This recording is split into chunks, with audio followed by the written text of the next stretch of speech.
Hi, Michael. Thank you for giving me this opportunity to interview you. Well, Nizam, you're an old friend of mine, and I'm happy to be here. Yes. So, friends, here is one of my mentors under whom I underwent neuron code training, and it was amazing experience. I don't know how that 1 week has gone. So, friends, let me introduce you again. Here is Michael Perez. So, let me introduce I'm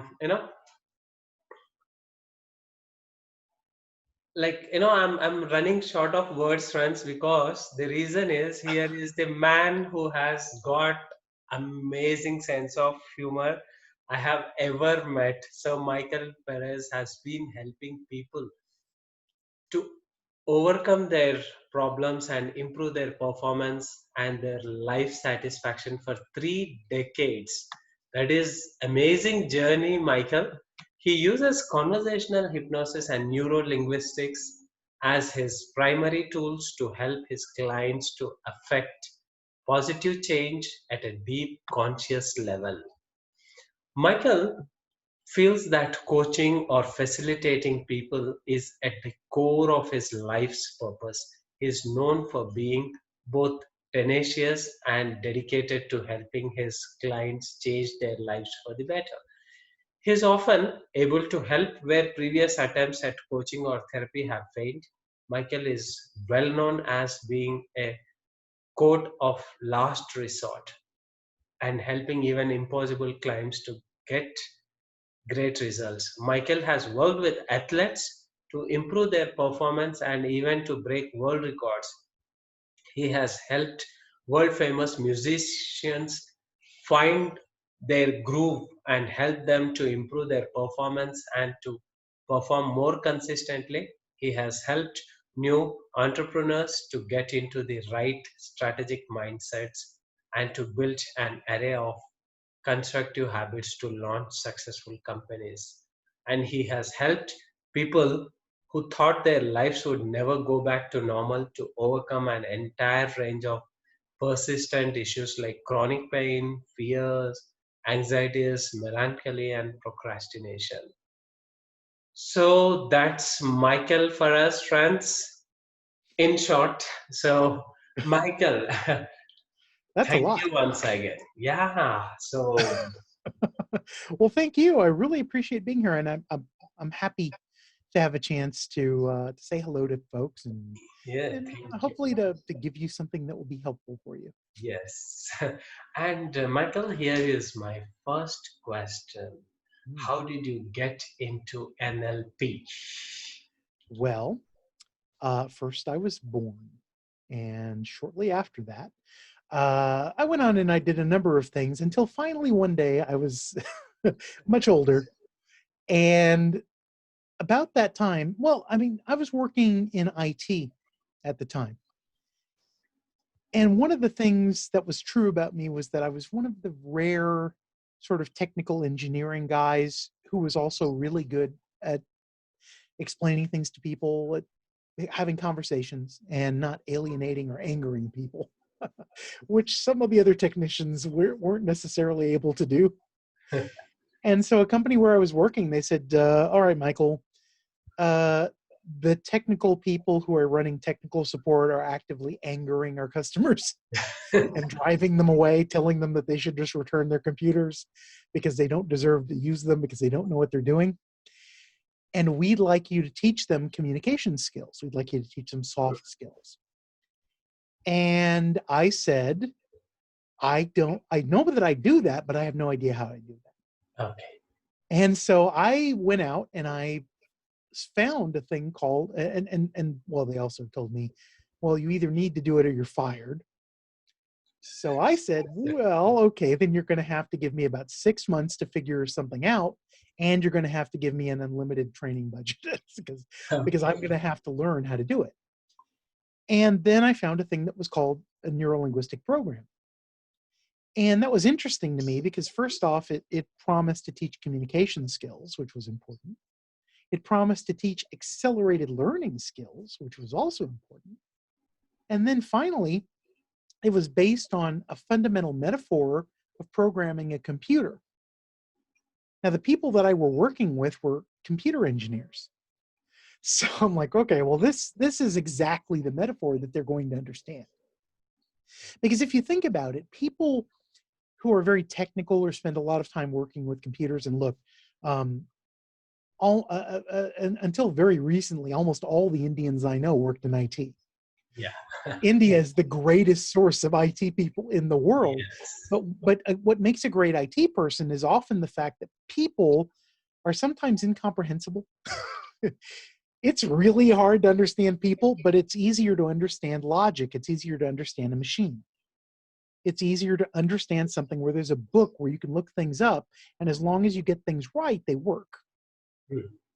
And this was the promise of a logic for people, like having the manual for how somebody's brain worked so that you could better understand them and you could rephrase what you were saying so that they could better understand you. Hmm. Now, this to me was like, okay, well, this is exactly what I'm looking for. And so that's when I started to learn it. And I spent about 6 months just traveling all over the place because I was spending other people's money who cared. Yeah. But And I lucky went you. exactly. But I'm like, well, so I took pracs and I took master pracs and I took all kinds of things just to figure it out. And then I went back and I taught, some basic communication skills, just some really basic, and I started with these guys and they had already chewed up and spit out all the other language facilitators that they'd had because they were like, oh, we don't want to listen to these people. We don't care about that. But I came in and I said, look, guys, I'm one of you. I know the difference between an RS-232 port and a parallel port. I know the difference between an IRQ and a DMA channel. I understand this stuff. And if you'll sit and listen to me and just work with me for just a weekend, I promise you that I will teach you some of the basic logic of human understanding. And once you get this, it's going to change everything. Wow. And I did, and they did. But one of the things that really struck me was when they started to come back, a few weeks after these trainings, I started to get reports. And they were telling me things like, suddenly some of the guys who hadn't, for example, they'd been so shy they weren't able to talk to girls at all. Well, now suddenly they felt, and in fact, some of them were getting their first dates Wow. because they thought, you know what, if I think I know how to do it now. Some people who had been estranged from their family for an extended period of time suddenly started reconnecting Wow. because they suddenly started to realize, oh, wait a minute, you know what? I think I've been causing this as much as they've been causing it. What if I change the way I communicate?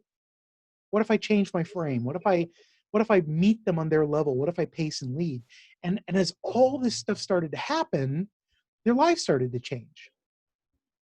And of course they were like thanking me, and I'm like, don't thank me. I didn't teach you this. You're the one who went out Yes. and did this, right? Yes. But I began to realize, this stuff is life changing. And that's when I became much less interested in using. I mean, I continued to teach in a corporate atmosphere for a long time, but I became much more interested in how it helped people to change their lives. And at first, I was kind of interested in using it to solve problems, but eventually, I realized that it was also about improving performance and helping people to get better. Even people who are really good at doing something could be better at doing things. And of course, NLP is largely based on the work of a guy by the name of Dr. Milton H. Erickson, who was probably, in the opinion of many, he was the pivotal hypnotist of the 20th century and one of the most amazing people. Yeah. And that got me into hypnosis. And hypnosis, in a very funny way, got me into functional neurology and functional neuropsychology. Because it turns out that the emerging thing from functional neuroscience is that people mostly do things unconsciously. And consciousness, rather than being the thing that does things, is more like the awareness of what we have already chosen to do unconsciously. True. And sometimes it's the explanation to ourselves of why we chose to do what we did. But those explanations are almost always wrong. And We again we think that this is why we have done something, but yes, yeah. But very often it's almost like we're kind of we're telling ourselves a story yes, because we like stories. We find stories valuable. And simultaneously, as much as we like stories, as much as we love stories, the truth is that consciousness sits up in a part of the brain that doesn't really have access to the rest of the brain very well. And so it has to make educated guesses. And some of those guesses may be correct, and many of those guesses are wrong. But we also have a persistent kind of illusion that consciousness, rather than being the observer, is the doer. The doer is preconscious, unconscious. The observer is conscious. And what we feel about what we observe certainly creates feelings that affect us, back here, where we're actually doing the thing. But this is not what does. This is what plans. This is what understands the future. This is what understands time. This is what understands stories and metaphors and all that kind of stuff. But back here, where we feel, is where we do.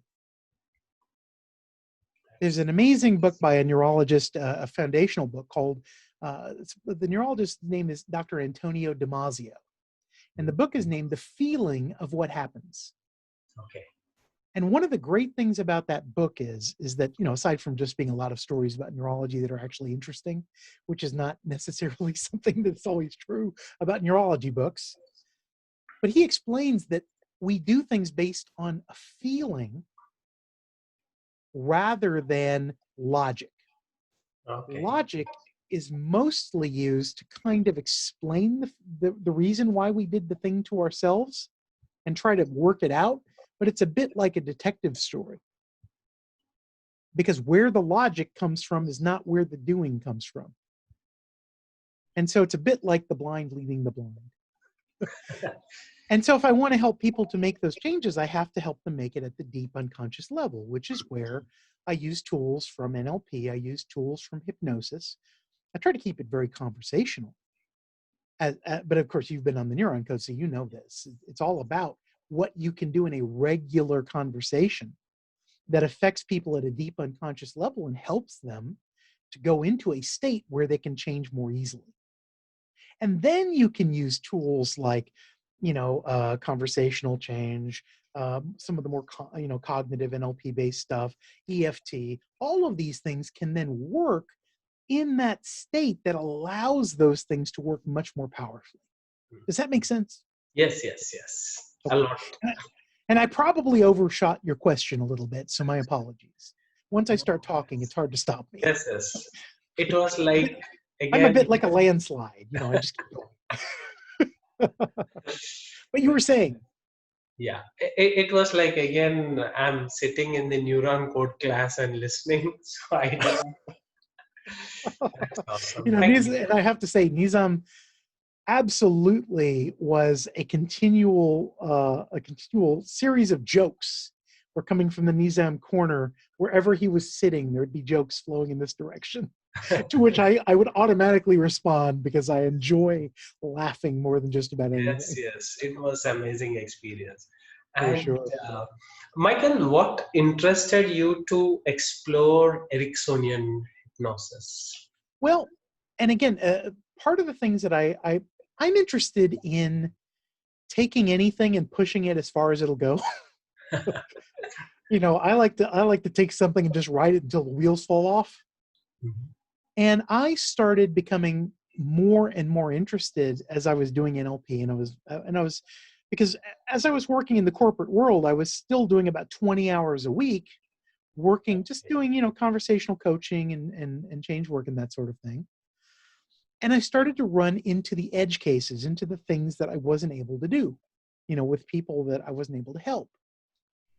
And as I read into Dr. Erickson's work, I mentioned a little bit previously, I noticed that he was able to get some stuff done that I wasn't able to do.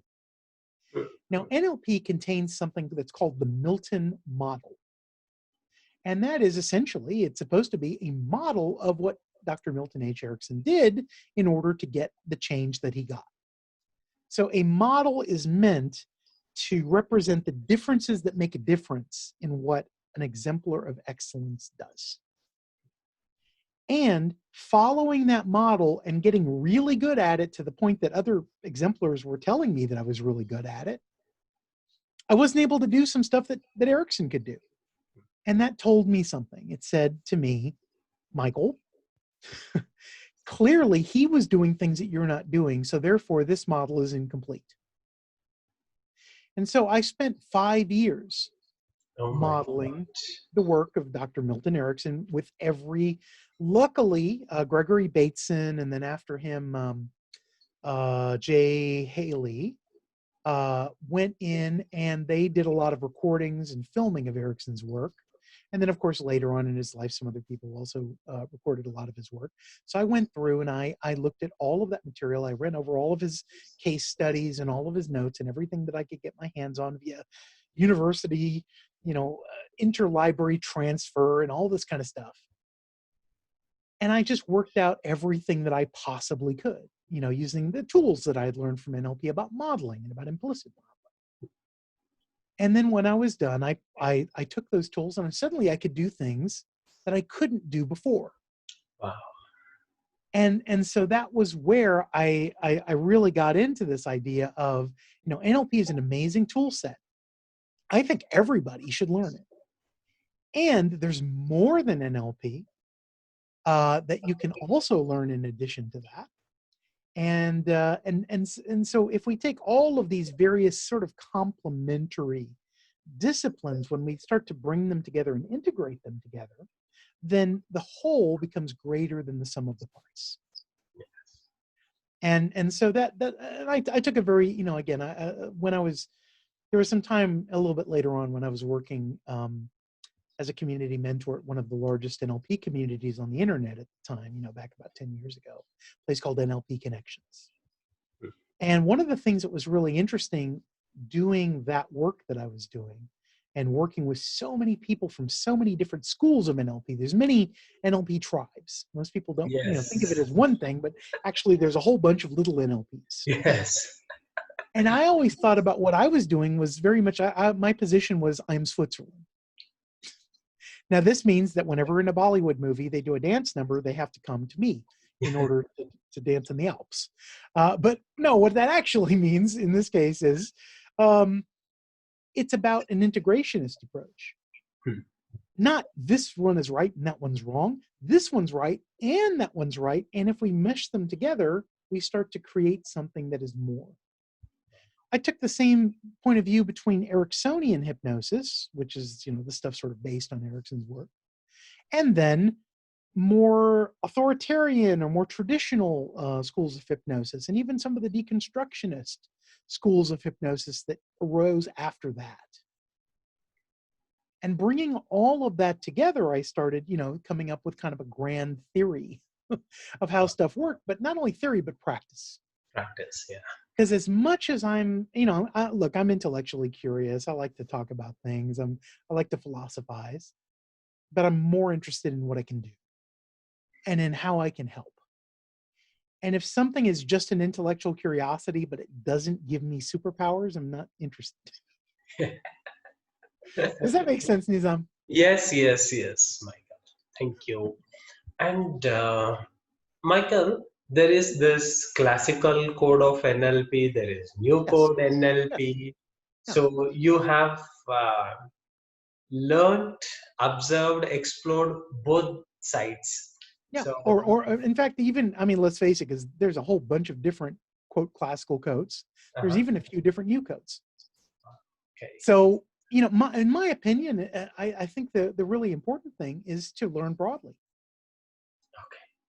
If you take a course from somebody who's a great practitioner of mu code, absolutely do that. And if you can find somebody who's a great practitioner of of classic code, do that as well. Put them together and ask yourself what are the bits that fit you best. What are the bits that absolutely resonate? And which, because like if you're looking at a jewel, the same jewel has many facets. And the more you turn the jewel, the more facets you'll see. None of those facets are the jewel, and the jewel is all of the facets. In NLP, there's a, because NLP is the study of subjective experience. It's what things seem like. It's internal representations. It's how you think about it as much as whatever reality might be. Because we have NLP is based on one of the primary tenets is something that was said in a study called General Semantics by a gentleman named Count Korzybski. And he said, the map is not the territory. The menu is not the meal. So NLP is just a map. But if you have many maps, each map may say something different about the territory that is being described. If it is a description of something, many descriptions can provide more of a range of understanding, more knowledge, and therefore more ability. Because Korzybski also said, he said, a map is not the territory, but its functional resemblance to the territory tells you whether or not it's a useful map. Does that make sense? And so if I look at these as different maps of NLP, all of them have some value as long as they're being taught by somebody who's congruent and who is demonstrably excellent at doing the thing and at teaching the thing. So I'm a big believer in not doing, because again, I didn't have to pay for it. So Yes. it's kind of easy for me to say it, but seriously, when you can, try to train from as many different perspectives as possible and then integrate them into your own life. And where you find things are rubbing up against one another, ask yourself, how do these things come together? How are they two aspects of the same thing? Thank you. Is That that was a useful? nice answer. And Okay. Michael, there are a lot of curious questions about hypnosis by different people. Yep. So, uh, the very first question is, does a hypnotist um, make client say something against their will and reveal the personal secrets out of them? Is Hmm. that true? That is, well, I mean, look, if you tell anybody anything, it's because you decided to tell somebody something. Hmm. If you do anything, it's because you decided to do something. Now, if you think about it, the people who do this kind of stuff are usually what we refer to as con men Okay. or con artists. Mhm. And what you'll notice is they don't use hypnosis. If hypnosis was the best way to do this, all con artists would become hypnotists. And they would just go, look into my eyes. Now give me your wallet. Now sign over all your worldly goods to me. Okay, now you're out of the trance, but you're broke. That's all they would do. Nobody does that. The reason that they don't do it is because it doesn't work. Okay. Now, it's not that, because I want you to think about this for a moment. Let's say that I came to you and you were very happy. And then I told you that somebody had just, I don't know, run over your dog. Hmm. And then you might be very sad. Did I make you sad? No. Yeah, because you got sad because you heard your dog had been run over. Every time we communicate with another human being, they offer us stimuli. How we react to that stimuli creates our response. Okay. What any influential speaker does, whether it's, using quote hypnosis or anything else really, is they're presenting stimuli in a way that they hope will cause you to respond in a certain way. I mean, let me give you an example. If you're watching television, right, which fewer people do these days, we're all on the internet, but Yeah. if you're watching television and you might see an ad for, I don't know, let's say dishwashing liquid, right?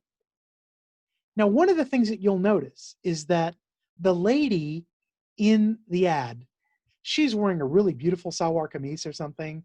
She's in a beautiful kitchen Everything is nice. When the kids come through, they're really beautiful and they're just dressed nicely and they're not slobs like most of our kids really are. And everybody, everybody around her, and even her, she might be middle-aged, but she's like really good looking for her age, and her hair is done perfectly. Because the idea is they're trying to say to you, implicitly, not coming out and saying this, but they're saying, if you use this kind of dish soap, this is the kind of house you'll have. These are what your children will look like. This is what you'll look like. They're offering you a world, and subliminally outside of consciousness, they're saying, if you want this, then use this dish soap. Now, does the dish soap really give you that? No. No. But we know that if they do that kind of commercial, more people will buy that dish soap. If they don't do that commercial, less people will use that kind of dish soap.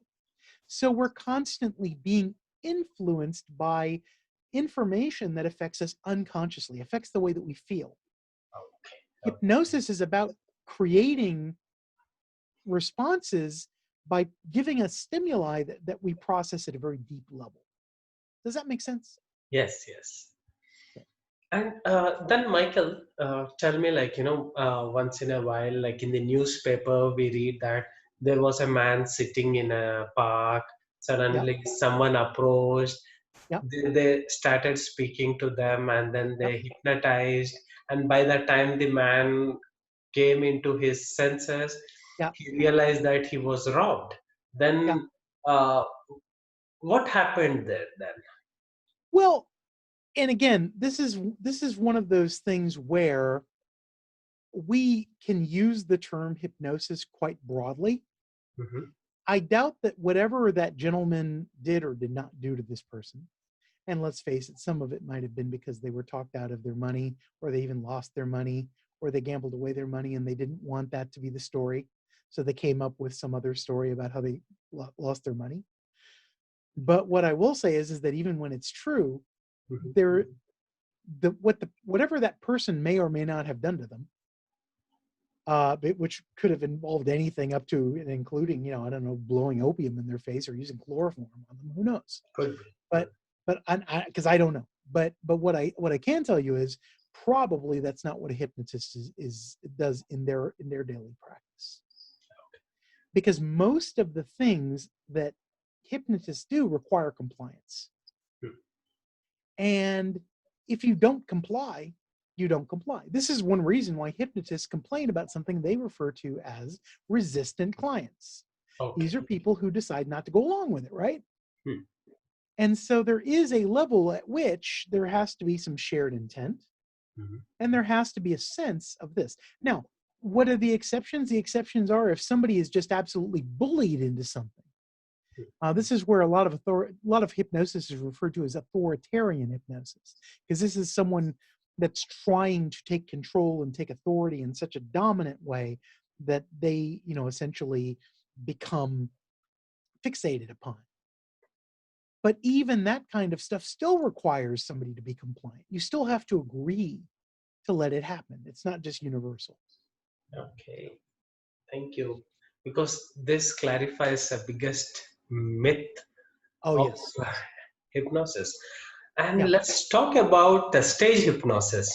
Like, Sure. there we see people, a hypnotherapist invites some of the people from audience, and Yeah. then he makes them dance, sing, Yeah. do Walk like like a a chicken. chicken, Yeah, and exactly. Got all to do that the stuff. chicken. So, Yeah. So again, let's get into when we're talking about stage hypnosis. One of the things that a stage hypnotist does, and you might not see this because they'll often start with like 10 people on stage, mhm. but they might have started with 100 volunteers. Okay. And then what they're going to do is they're going to whittle down the number of people who are going to respond to what they're asking them to do. And they'll settle on 10. And then once they get them on the stage, they'll wind up, you'll notice that they start doing it with everyone, but then eventually they start just focusing on a couple of people. That's because they're looking to see who's the most compliant. Who will do the thing that I'm asking them to do? And so this is how that works, is that there is this continuing kind of whittling down and whittling down and whittling down until finally you get the person who go along with it. Mm. Now, there's two ways of looking at this. Very often in the context of stage hypnosis, it's the people who are playing along. Sometimes it's actually about some kind of genuine hypnotic phenomenon, but largely it's playing along. Okay. Okay. I mean, like, for example, when, like if you ask somebody to forget their name, or you ask somebody to forget the Yeah. numbers or that sort of thing, what if you ask people later what happened, they would very often say, well, I knew it, I just chose not to say it. Okay.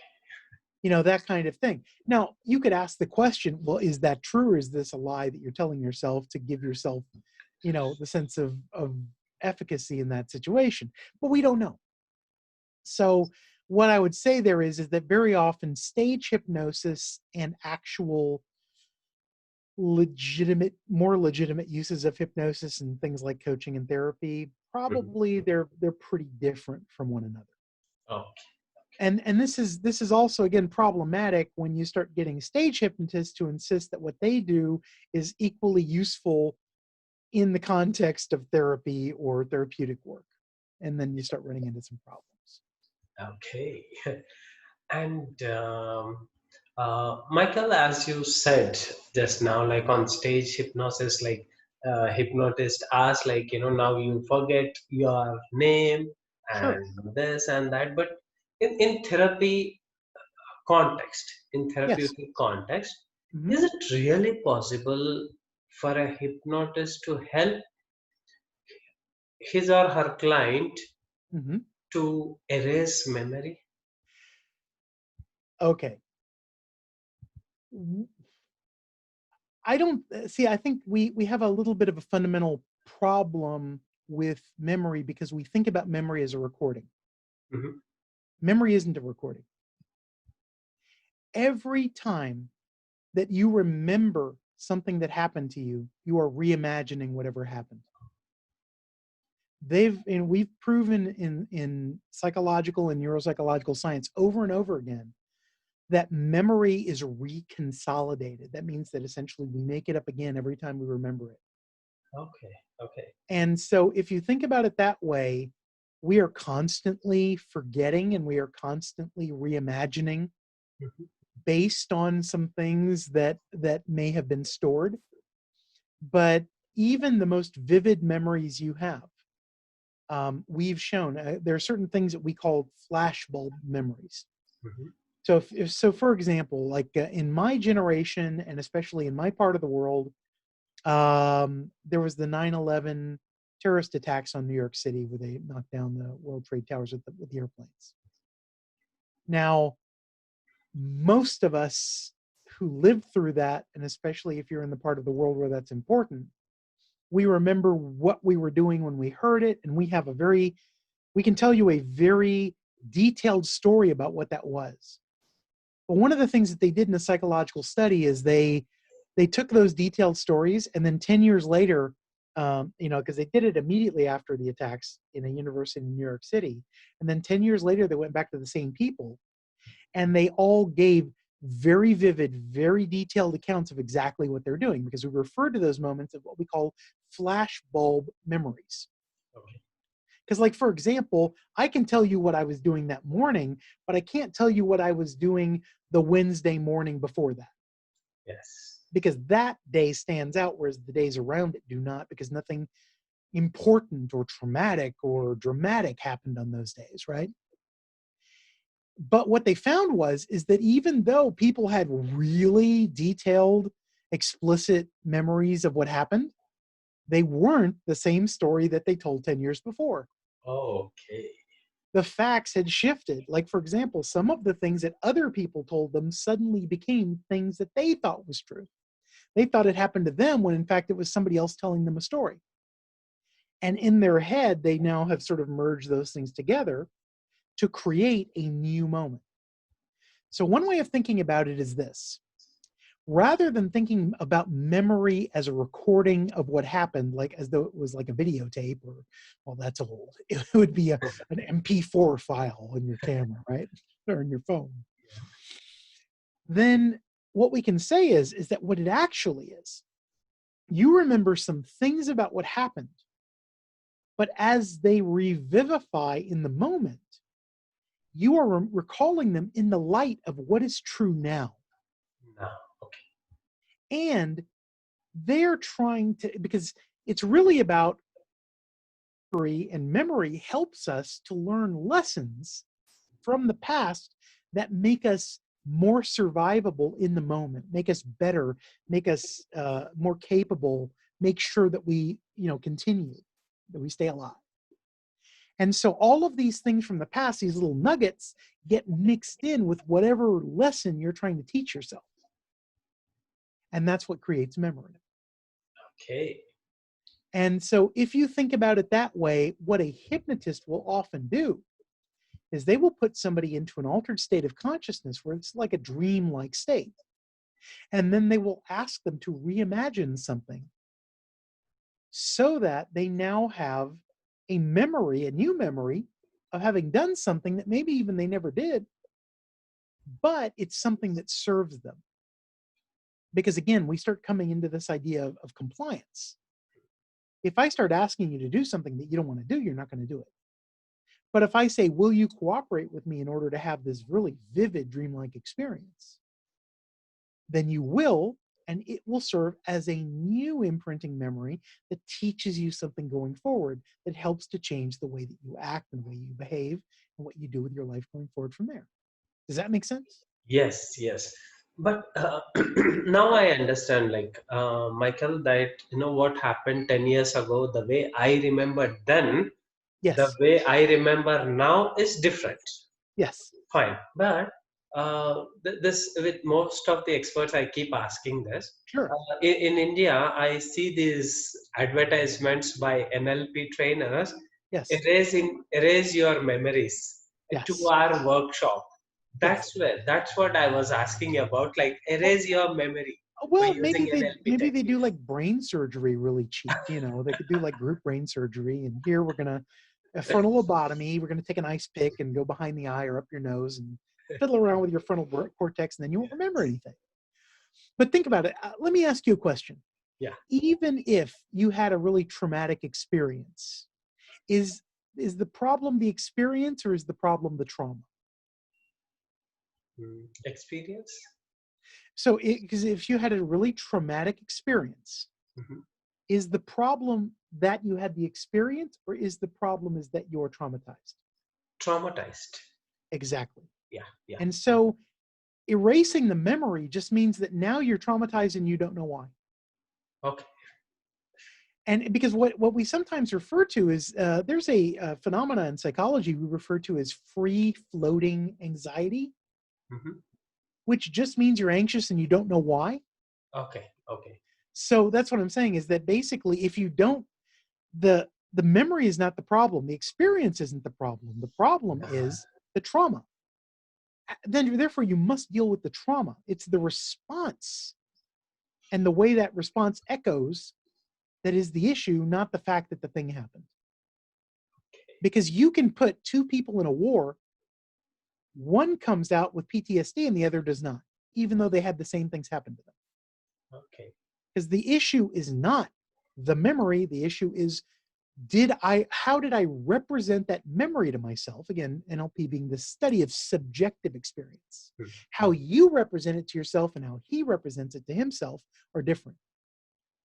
One thing that's really interesting to me is that you can take two people who are raised in poverty and one becomes a poor person and one becomes a super rich person, Yes. even though they had the same experience and the same education, because one of them thought about what was happening one way and felt about what was happening one way, whereas the other thought and felt about it different.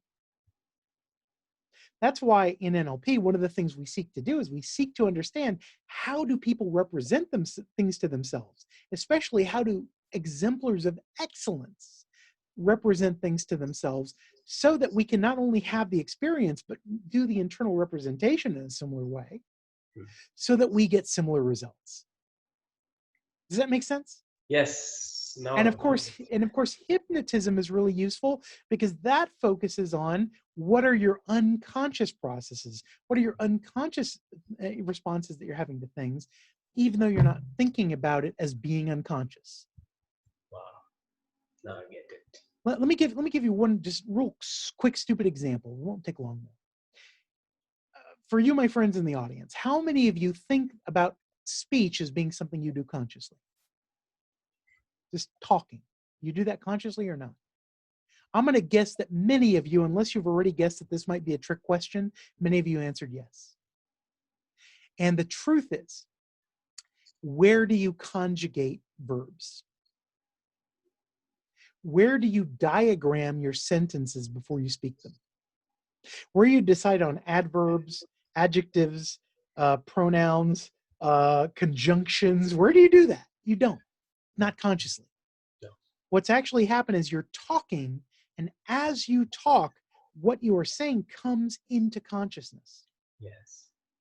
But you don't construct your language in consciousness. Therefore, speaking, even right now, consciously, is something that you do unconsciously.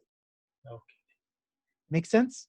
So if you Yes. think about that, everything that you do emerges from unconsciousness, and then consciousness just kind of looks at it and says, yeah, I did that. Okay. And Michael, Hmm. what uh, made you or what inspired you to develop altogether a new form of hypnosis called neuron code? Yep. I don't know if I can call it as a new form of hypnosis or like, It, it, it's kind of that. I mean, it takes a lot from what's gone before. I mean, we all stand on the shoulders of giants, right? okay. So, and eventually, look, I'm very tall, so eventually somebody will stand on my shoulders too. Be careful because my back hurts sometimes. Yeah. But look, here's the thing that I want you to think about. In the last 20 years, since the dawn of the 21st century, right at the very end of the 1990s, a revolution happened. We were suddenly able to look inside of a working brain. Functional magnetic imaging scanners and photon emission and all this kind of stuff. We suddenly get these brain scanners. We can watch a brain work, and a lot of what we thought about the brain turned out to be completely wrong. Because before that time, you couldn't watch a brain work because it would involve taking it out, and if you took it out, it stopped working. Right? so the end result is that now that we could watch a brain work, it suddenly worked in a way that was very different than we thought it did. And watching the brain work suddenly gave us a whole bunch of clues about how things were different. Like, for example, we used to call what the front of the brain did executive function. Like it was like the CEO and it was the one who was deciding what happened. But it turns out that there's very little executive about this function. It's mostly just noticing. The execution is actually done further back in the brain. Now, once you understand that, and as we began to understand that, I started to look at a lot of the assumptions, because a lot of the assumptions in hypnosis, some of them are pre-Freudian, some of them are pseudo-Freudian. Like, for example, the idea that you have a conscious mind and an unconscious mind. Okay, here's what the neuroscience says. You have a mind, most of it happens outside of consciousness. You have your mind has consciousness, but only of a little bit of what it does. And that changes everything, because now suddenly it's not about these entities, these imaginary, like your id and your ego and your super ego and your super ego and your super duper ego and and all this kind of nonsense. All that got thrown out the window. And what we started to understand is that your brain is composed largely and in many ways of modules. And many of them do the opposite of what the other side does. And then it's all about, like, one thing goes up, the other thing goes down. The other thing comes up, the other thing goes down. And it's about this oscillation between different things. Like, for example, you want to be awake sometimes, you want to be asleep sometimes. And we're often talking about bringing our lives into balance. But balance is not being half awake and half asleep, because that's called a zombie. When you're awake, you want to be completely awake. When you're asleep, you want to be soundly and beautifully asleep. And so we start to understand that a lot of the fundamental ideas, because a lot of that Freudian stuff was based on the idea that what consciousness was good, unconsciousness was bad.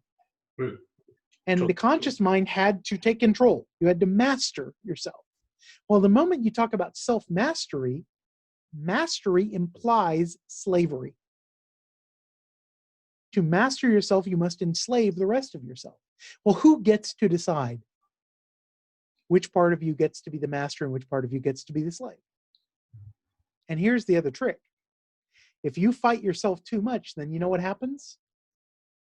Have you ever noticed that there are certain political leaders, there are certain religious leaders who try to live a very strict, rule-based life, Yes. and then you suddenly find out that they were doing a whole bunch of things that violated all of their rules? True.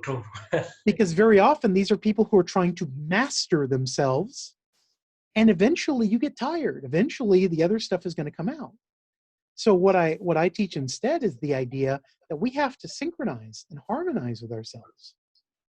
We have to not say, I'm going to beat myself, but I'm going to cooperate with myself. I'm going to create a kind of balance inside, an oscillation inside that honors all of the different truths about me,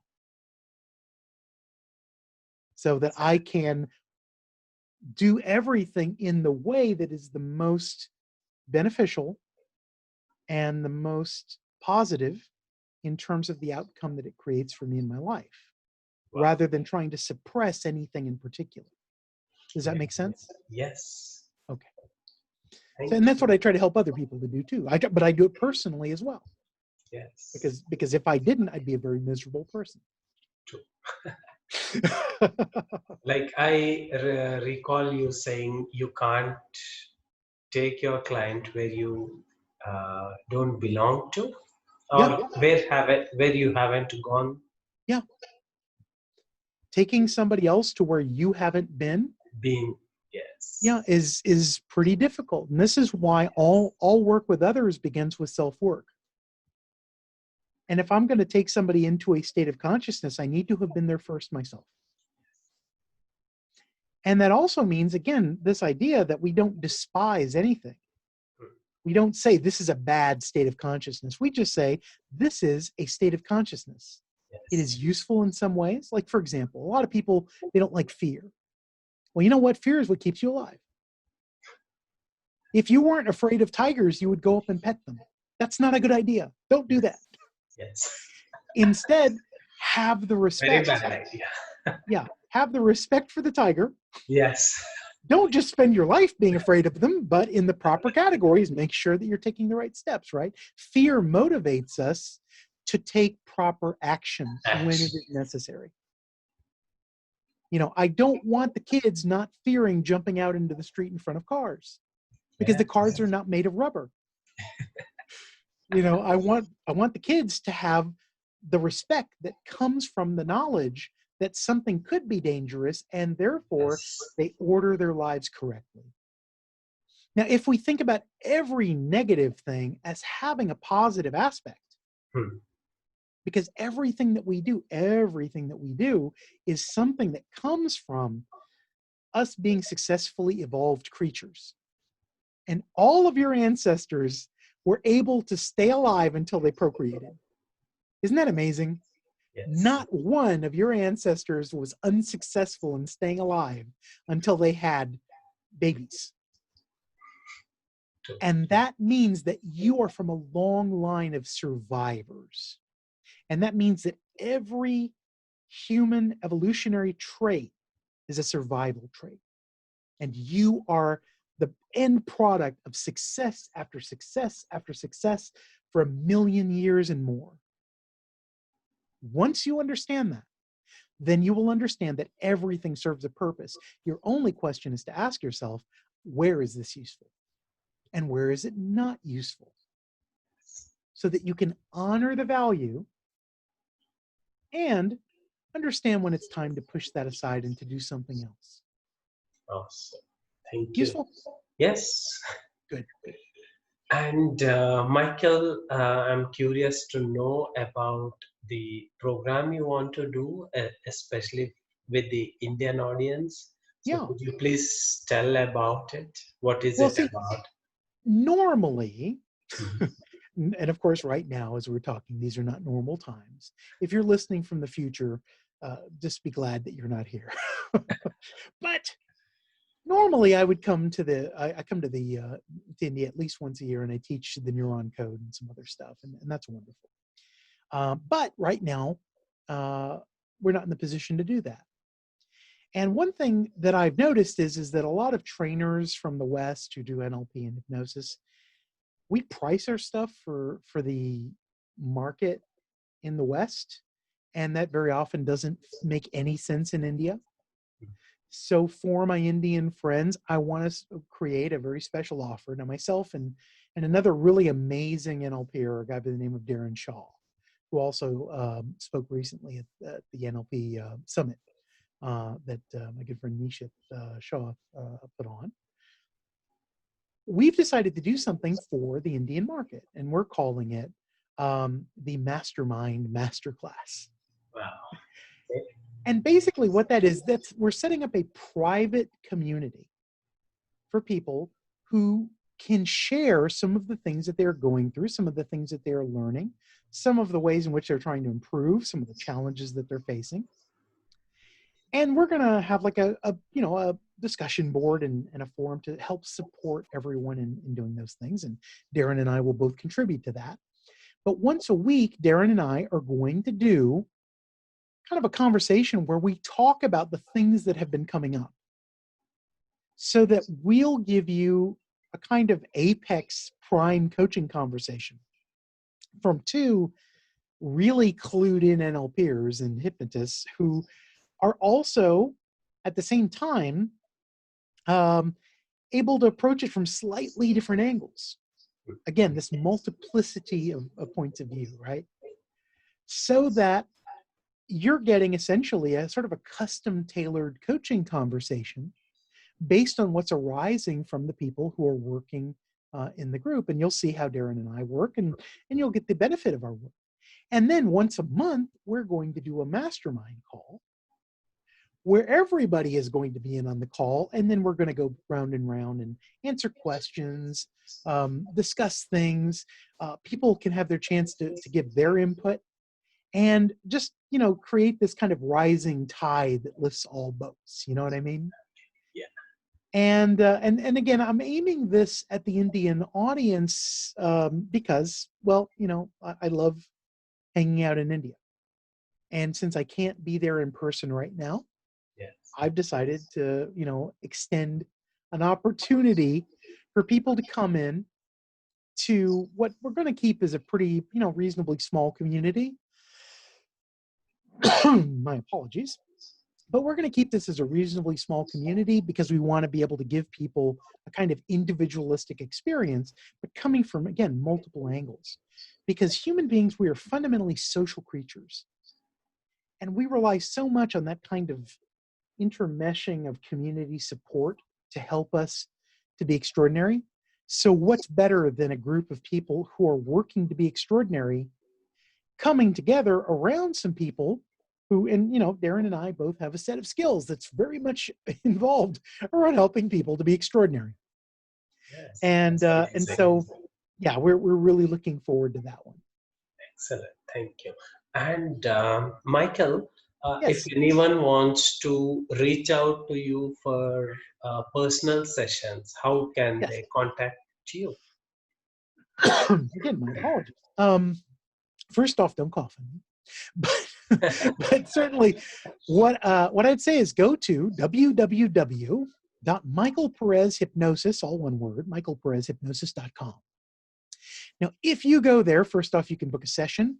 Secondly, if you're interested in that Mastermind Masterclass, then you can also, there'll be a link there that you can click to join in.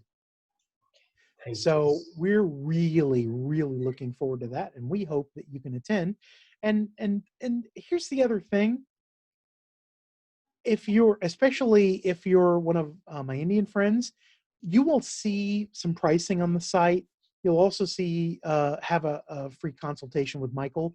Click the free consultation with Michael. I'll give you some rates that are adjusted for the Indian market. Okay. Because I do understand that most of my pricing is designed for people in the UK or the US, and I want to make sure that if you want to get some mentoring, if you want to get some help, I want to give you appropriate pricing. So please feel free to It's reach out awesome. to me. Okay. So nice of you. Well, look, you guys are important to me, and I don't want to only serve people in certain markets. I want to make sure that, again, I really see India, aside from the fact that you're some of the coolest people that I know, and I get the best questions from an Indian crowd than any other crowd that I know. But the other thing that I will also say simultaneously is that I think India is the future. So one way of looking at it, just from a very sort of enlightened self-interest way, is that I'm betting on India. I'm betting on India being the future. And aside from the fact that I love you guys and I want to help you, simultaneously, I think that you guys are going to be in a very different place in 10 and 20 years. And so I want to be there for that because I think that you guys have amazing potential. And if I can do anything to help with that, I want to do that. Awesome. Thank you very much, Michael. It's been a lovely conversation with you, and thank you very much. And I really wish you all the best for the upcoming program that you have designed exclusively for Indian friends. Thank you very much. Well, Nizam, thank you again. It's a joy and a delight. Again, Nizam is just one of the funniest people in the world. If you get a chance to hang out with Nizam, do that too, because he's just absolutely he's a delightful man, and he has one of the most genuine, caring personalities that I can think of. And Thank you. so, if you have an opportunity to interact with Nizam, please do. You'll benefit from it. Thank you. Thank you very much, Michael, for that You're loving welcome, my friend. words. Thank And you. thank you all for spending your time with me. I know it's been long, but thank you. Thank you. Namaste.